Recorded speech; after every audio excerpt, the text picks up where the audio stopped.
क्या आप जानते हैं कि इसराइल की फौज में एक ऐसा सीक्रेट यूनिट है जो इंतहाई खतरनाक मिशंस अंजाम देता है।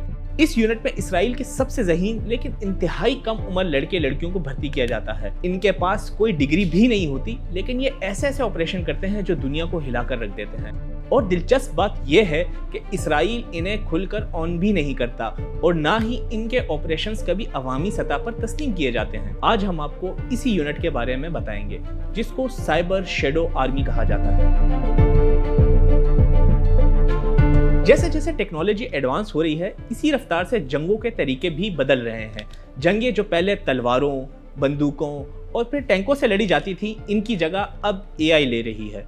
लेकिन एक तरफ अमेरिका, चीन, रूस और इस जैसे दीगर तरक्की याफ्ता ममालिक हैं जो नत नए असलहे और जंगी साजो सामान बनाते हैं, तो दूसरी जानिब इसराइल की फौज का एक खुफिया यूनिट 8200 है, जो अब आर्टिफिशियल इंटेलिजेंस को जंग का अहम टूल बना रहा है, बल्कि बना चुका है।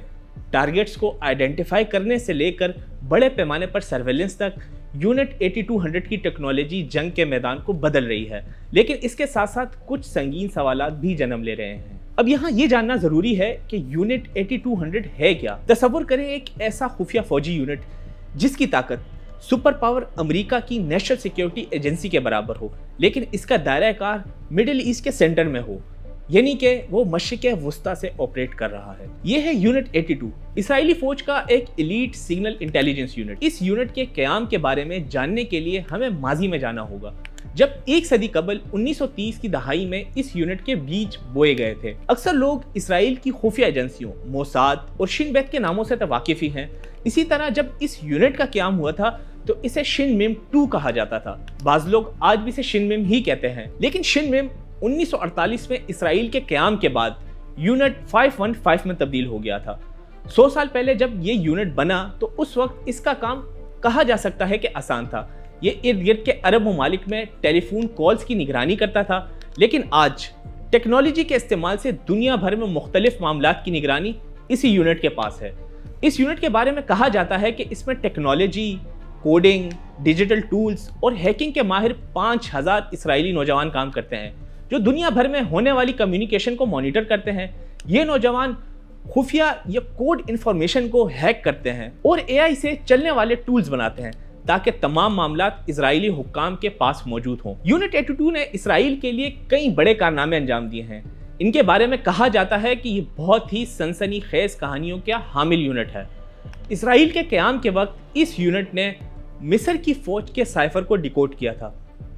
आपको साइफर तो मालूम ही होगा, पाकिस्तान में इसका बहुत तस्करा रहा है। फिर 1967 में जब अरब ममालिक और इसराइल की जंग हुई तो इस यूनिट ने मिस्री सदर जमाल अब्दुल नासिर और उर्दन के बादशाह शाह हुसैन की एक अहम कॉल को रिकॉर्ड कर लिया था, जिसके बाद जंग का मंजरनामा तब्दील हो गया था। इसराइल को इस तनाज़े में वाज़ेह बरतरी हासिल हो गई थी। ये सब कुछ यूनिट 8200 ने ही किया था। वक्त के साथ साथ इस यूनिट के नाम भी तब्दील होते रहे हैं। 1973 की जंग के ज़माने में इसे यूनिट 848 का नाम दिया जा चुका था।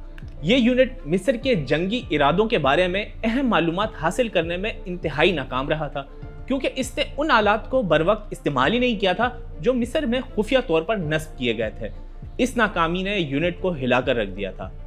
यही नाकामी एक बार फिर इस यूनिट की नाम की तब्दीली की वजह बनी और इस बार यूनिट 848 को तब्दील करके यूनिट 8200 इसका नाम कर दिया गया था। आज ये यूनिट जासूसी से कहीं ज़्यादा बड़े काम कर रही है। इसकी नज़र दाइश के हमलों पर भी होती है। ये यूनिट इसराइल में पानी के निज़ाम को साइबर हमलों से बचाती है, क्योंकि इसराइल में पानी का निज़ाम कंप्यूटर से ही ऑपरेट किया जाता है। और कोरोना वायरस के दिनों में इसराइल ने इसकी मदद से अपना नेशनल इंफॉर्मेशन सेंटर कायम किया था। यूनिट 82 में कुछ इंतहाई क्लासिफाइड ऑपरेशंस को हाई स्कूल के नौउम्र तलबा अंजाम देते हैं। इसके लिए ये यूनिट खुसूसी साइबर स्काउटिंग प्रोग्राम चलाता है, जिसके जरिए maths, coding, identification of patterns, हत्ता के शतरंज के मुकाबलों के माहिर नौजवानों को भी तलाश किया जाता है और इन्हें इस यूनिट का हिस्सा बनाया जाता है। सन 2010 में ईरान के नेतन्स न्यूक्लियर साइट पर एक वायरस ने अटैक किया था। जी हाँ, वही नेतन्स न्यूक्लियर साइट जिस पर हालिया दिनों में अमेरिका ने बमबारी की है। इसी नेतन्स साइट पर वायरस का अटैक हुआ था। इस वायरस ने यूरेनियम अफजुदा करने वाले सेंट्रीफ्यूजेस को आउट ऑफ कंट्रोल कर दिया था, जिससे कुछ सेंट्रीफ्यूजेस खराब हो गए थे, जबकि ईरानी साइंसदानों को इनका सिस्टम रीडिंग्स भी गलत दिखाता रहा। इस ऑपरेशन को बाद में अमेरिका की नेशनल सिक्योरिटी एजेंसी यानी NSA और इसराइल की यूनिट 8200 के मुश्तरका ऑपरेशन के तौर पर दुनिया के सामने अयां किया गया। इस वायरस को एटॉमिक फैसिलिटी को नुकसान पहुंचाने की वजह से साइबर क्राइम का एक बड़ा माइलस्टोन समझा जाता है, क्योंकि तारीख में पहली बार किसी कंप्यूटर वायरस ने फिजिकली तबाही मचाई थी। जंग में बढ़तरी के लिए नए हरबे भी ये यूनिट इस्तेमाल कर रहा है। अब यूनिट 8200 AI पर काम कर रही है और इसे इसराइल के मिलिट्री ऑपरेशन में इस्तेमाल किया जा रहा है। जरा सोचिए कि ऐसा AI सिस्टम जो सेकंड्स में हजारों text messages, social media post और कॉल्स को एनालाइज करके इस यूनिट को इसके मुख्तलिफ टारगेट आइडेंटिफाई करके बताता है। कैमरों में फलस्तीनियों के चेहरों को स्कैन किया जाता है और इनकी धुंधली सी तस्वीर भी इनकी शनाख्त को काबिल बना देती है कि ये कौन शख्स है। ये और इस तरह के बेशुमार काम जो कि यूनिट 8200 कर रही है, दुनिया शायद इससे लाइल्म है, या शायद अब इसके इल्म में ये बातें आ रही हैं। इस यूनिट ने लेवेंडर के नाम से एक ऐसा AI सिस्टम बनाया है जो लोगों की शनाख्त के लिए डेटा को बहुत तेजी से क्लासिफाई करता है। इस सिस्टम में हर फलस्तीनी का रिकॉर्ड मौजूद है। हर फलस्तीनी शख्स को एक कोड नाम भी दिया गया है। इसमें एक स्कोरिंग का निज़ाम भी बनाया गया है। ये सिस्टम AI टूल्स के जरिए फलस्तीनियों को एनालाइज करता रहता है और ये बताता है कि कौन सा शख्स पोटेंशियली हमास या किसी भी अस्करी ग्रोह के लिए काम कर सकता है। फिर एक और सिस्टम द गॉस्पेल के नाम से बनाया गया है। ये इसराइल के खुफिया इदारों की जानिब से निगरानी के लिए जमा किए गए डेटा से टारगेट्स की लिस्टें बनाता है। इन टारगेट्स में अस्करी तंसीबात भी हो सकती हैं, मुश्तबा अस्करियत पसंदों के घर भी शामिल हो सकते हैं, या फिर हमास और हिजबुल्लाह के टनल्स की भी निशानदेही हो सकती है। अब्बू कहाँ हैं? जी हाँ, ये भी एक ऐसा AI सिस्टम बनाया गया है जिसको नाम दिया गया है वेयर इज डैडी। यूनिट 82 के बनाए गए इस टूल के बारे में कहा जाता है कि यह मोबाइल फोन की लोकेशन ट्रैकिंग के लिए इस्तेमाल करके मिलिट्री टारगेट्स का पता लगाता है कि कोई भी टारगेट कब क्या कर रहा है। इस यूनिट ने ChatGPT जैसा एक अरबी चैटबॉट भी तैयार किया है जो फलस्तीनियों की आपस में होने वाली बातचीत की निगरानी करता है। यह चैटबॉट अरबी लहजों को समझता है, टेक्स्ट को एनालाइज करता है और तस्वीरों और वीडियो से भी इंफॉर्मेशन निकालता है। ये सब कुछ गजा और मगरिबी किनारे में निगरानी के जरिए जमा किए गए डेटा को इस्तेमाल करते हुए तरतीब दिया गया है। हम अक्सर खबरों में सुनते हैं कि इसराइल ने लबनान, शाम, गजा, मगरिबी किनारे या किसी भी और इलाके में ड्रोन से फिजाई हमला किया है। इन ड्रोन्स के लिए भी यूनिट 8200 का बनाया गया AI सिस्टम इस्तेमाल किया जाता है। इस AI सिस्टम को फायर फैक्ट्री कहा जाता है। ये AI सिस्टम एरियल अटैक्स के लिए टारगेट्स की लिस्टें बनाता है, इसके बाद ड्रोन्स के शेड्यूल को तरतीब देता है और साथ ये भी तजवीज़ करता है कि ड्रोन को टारगेट पर अटैक करने के लिए कितना गोला बारूद दरकार होगा। यूनिट 8200 के ये AI सिस्टम इसराइल की आर्मी के डिसीजंस को तेज करते हैं, टारगेट्स की आइडेंटिफिकेशन आसान बनाते हैं और प्रोसेसेस को ऑटोमेट करते हैं। यूनिट 82 AI से क्या फ़ायदा हासिल कर रही है? सबसे पहले तो फैसलों की रफ्तार है।